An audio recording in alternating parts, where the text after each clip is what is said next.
Assalamualaikum warahmatullahi wabarakatuh. Waalaikumsalam Waalaikumsalam warahmatullahi warahmatullahi wabarakatuh.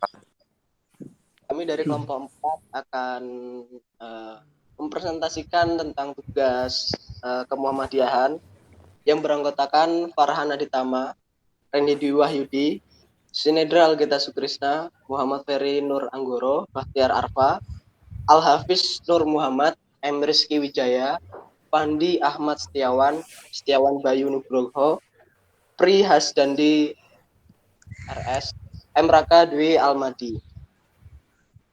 Langsung saja, pada kelompok kami, kelompok 4, di sini kami akan menjelaskan tentang bab 4, yaitu sistem gerakan dan organisasi Muhammadiyah. Langsung saja,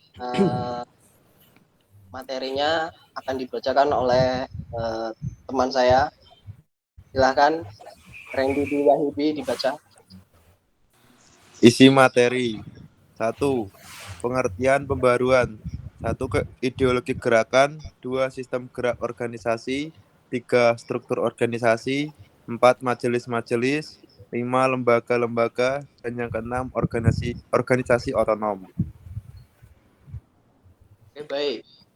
Di sini ada tujuan pembelajaran. Mungkin dari Mas Raka Dwi Almadi bisa dijelaskan tentang tujuan pembelajaran pada bab 4 ini apa? Silakan. Ya, jadi tujuan pembelajaran pada bab 4 ini adalah yang pertama yaitu memahami ideologi gerakan, sistem gerak organisasi, dan struktur organisasi Muhammadiyah. Yang kedua, ada menguraikan sejarah dan perkembangan majelis-majelis di lingkungan Muhammadiyah.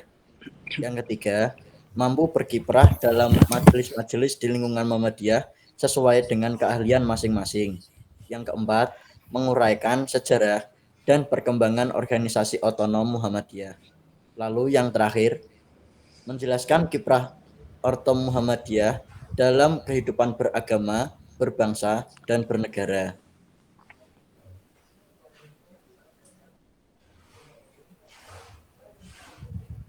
Selanjutnya, Mas Nedra. Jangan di-mute, Mas. Oke, berikutnya, sorry. Berikutnya ada ideologi gerakan. Ideologi gerakan mungkin bisa dijelaskan oleh Mas Farhan sama Mas Hafiz. Mungkin Mas Farhan terlebih dahulu bisa buat Siap, menjelaskan. Ya, monggo. Ideologi gerakan dari 4 ini adalah 1.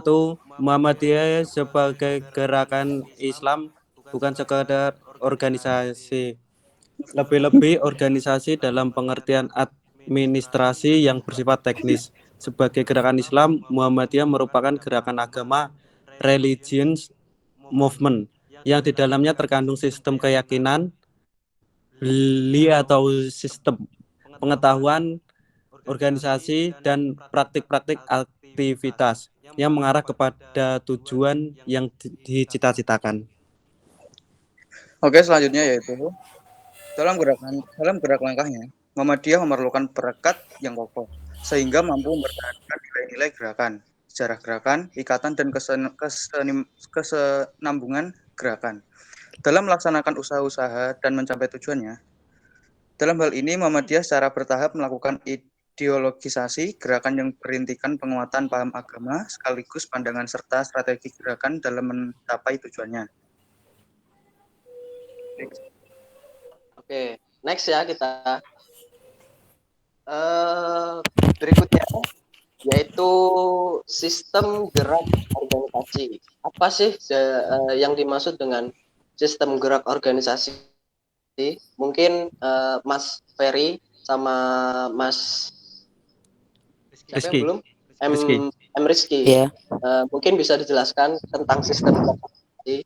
Bisa dimulai dari Mas Ferry dulu. Oke, Mas.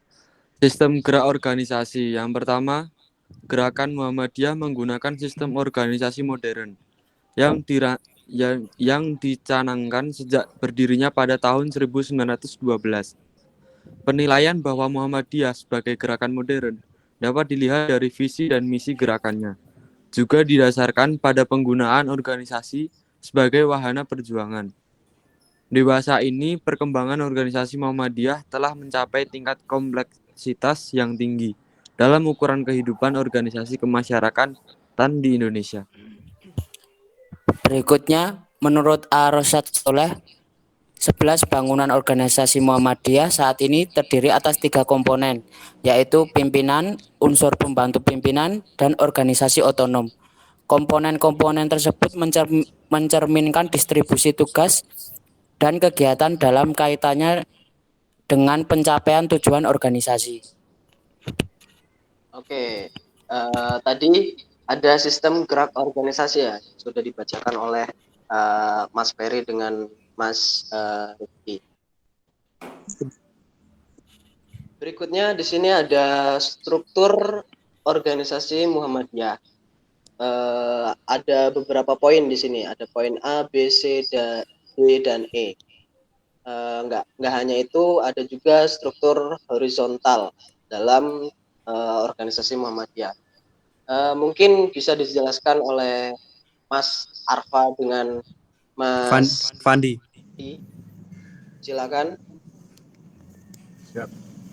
Sebentar, Mas.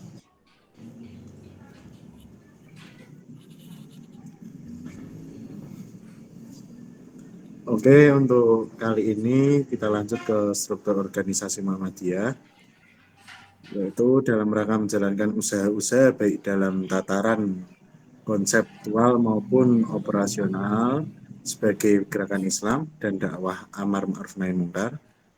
Muhammadiyah telah membangun struktur organisasi baik struktur vertikal maupun horizontal. Struktur vertikal adalah susunan organisasi dan kepemimpinan dari bawah ke atas atau sebaliknya. Dalam pasal 9 Anggaran Dasar Muhammadiyah disebutkan bahwa susunan organisasi Muhammadiyah secara vertikal terdiri atas 1. Ranting adalah kesatuan anggota dalam satu tempat atau kawasan. Yang kedua adalah cabang, yaitu kesatuan ranting dalam satu tempat.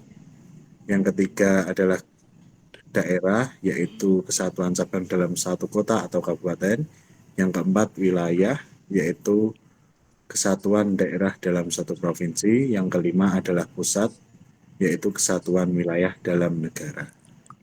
Mungkin bisa dilanjut oleh Mas Windi. Oke, Mas. Adapun struktur horizontal adalah susunan organisasi berdasarkan bidang-bidang kerja dan tugas yang menjadi konsentrasi gerakan Muhammadiyah yang ada di setiap level organisasi dan kepemimpinan. Dalam bentuk badan atau unsur pembantu pimpinan dan organisasi otonom.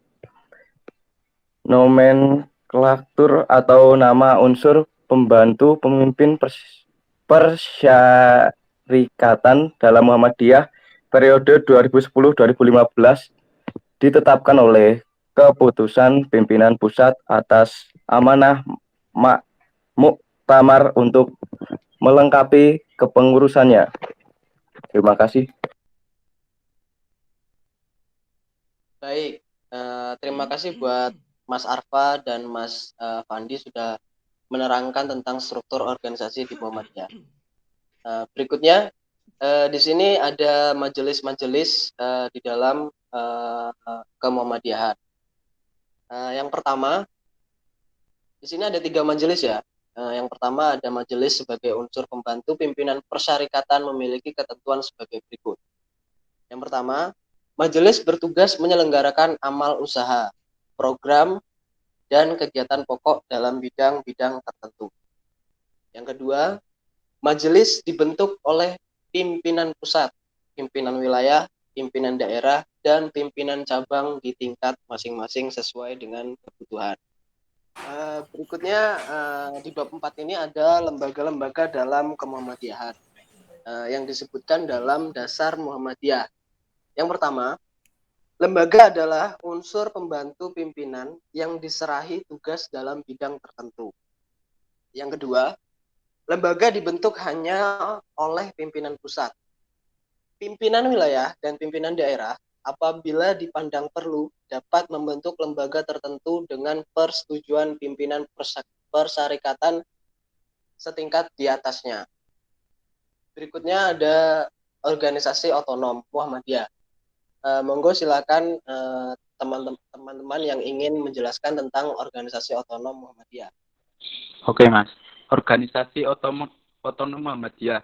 Ortom Muhammadiyah jumlahnya ada 7 dan didirikan karena terkait dengan kebutuhan organisasi Muhammadiyah serta tuntunan keadaan atau zaman yang berkembang.